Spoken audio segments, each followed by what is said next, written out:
Ada satu cerita yang mengisahkan tentang cerita satu orang raja, di mana raja ini dia gemar untuk memburu dan dia gemar masuk ke dalam hutan.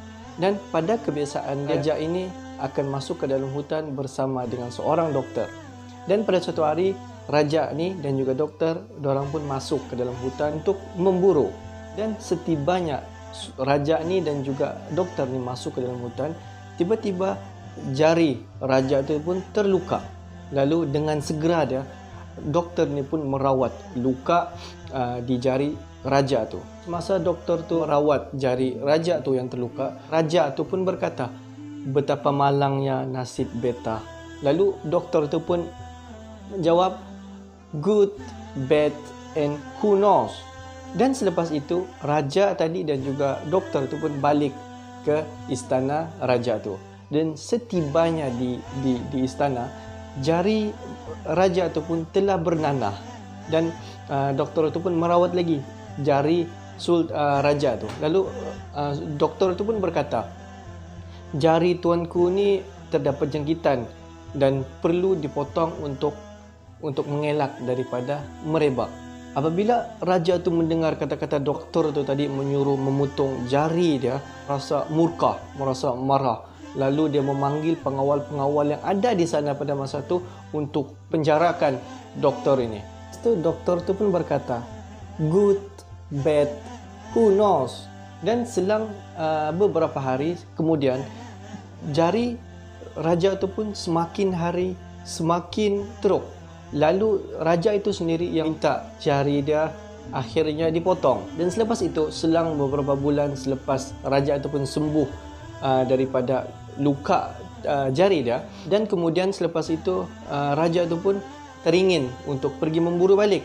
Lalu kemudian pada hari itu raja itu pun dia pergi masuk di hutan untuk memburu seperti biasa. Tetapi pada kali ini raja itu pergi bersendirian, dan pada ketika itu raja itu tersesat. Dia tersesat, dan pada ketika itu juga raja itu telah bertembung dengan sekumpulan orang asli. Kebetulan pada masa itu perkampungan orang asli itu sedang membuat satu mujaan untuk mengorbankan seseorang untuk dipersembahkan kepada dewa ataupun kepada Tuhan mereka. Pada ketika itu raja itu pun telah ditangkap dan dibawa ke dalam kampung orang asli itu. Pada ketika itu juga raja itu akan dipenggal kepala dia untuk dipersembahkan kepada dewa mereka ataupun untuk dipersembahkan untuk dijadi korban kepada Tuhan mereka. Lalu pada ketika itu datanglah ketika mahu kepala raja tu mau dipenggal, tiba-tiba datanglah Tok Batin. Tok Batin ni macam ketua yang mengetuai upacara pada ketika itulah.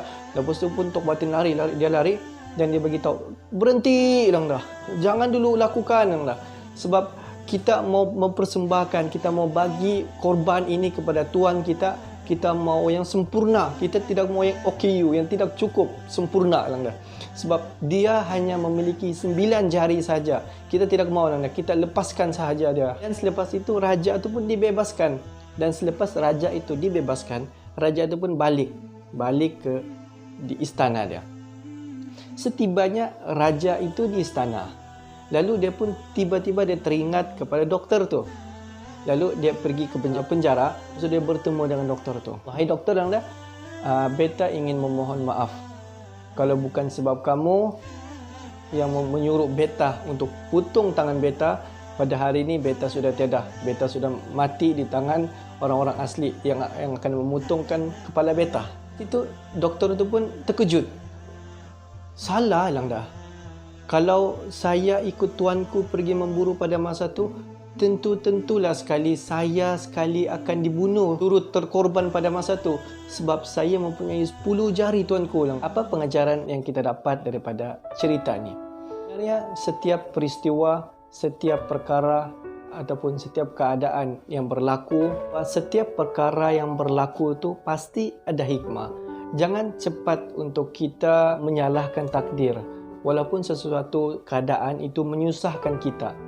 Ingatlah firman Allah Subhanahu Wa Taala dalam surah Al-Baqarah ayat 216, di mana Allah Subhanahu Wa Taala berfirman, boleh jadi kamu membenci sesuatu padahal ia amat baik untuk kamu. Boleh jadi juga kamu menyukai sesuatu padahal ia amat buruk bagi kamu. Sesungguhnya Allah Maha mengetahui daripada kamu. Mungkin waktu ini sewaktu wabak COVID-19 melanda kita di Malaysia, bukan sahaja kita di Malaysia maupun seluruh dunia, dan kita semua, setiap daripada kita terkesan daripada wabak ini. Lebih-lebih lagi apabila PKP, ramai daripada kita yang telah dibuangkan kerja, ramai daripada kita hilang sumber pendapatan, dan ramai daripada kita terkesan dari macam-macam nikmat yang sebelum ini kita dapat, kita telah hilang. Kita kena yakin bahawa setiap perkara yang berlaku ini pasti ada kebaikan dan ganjaran yang akan menanti kita. Allah Subhanahu Wa Taala telah berjanji di dalam Al-Quran, di dalam surah Al-Talaq ayat 7. Maksud Allah akan memberikan kesenangan sesudah kesempitan. Good, bad, and who knows? Only He knows.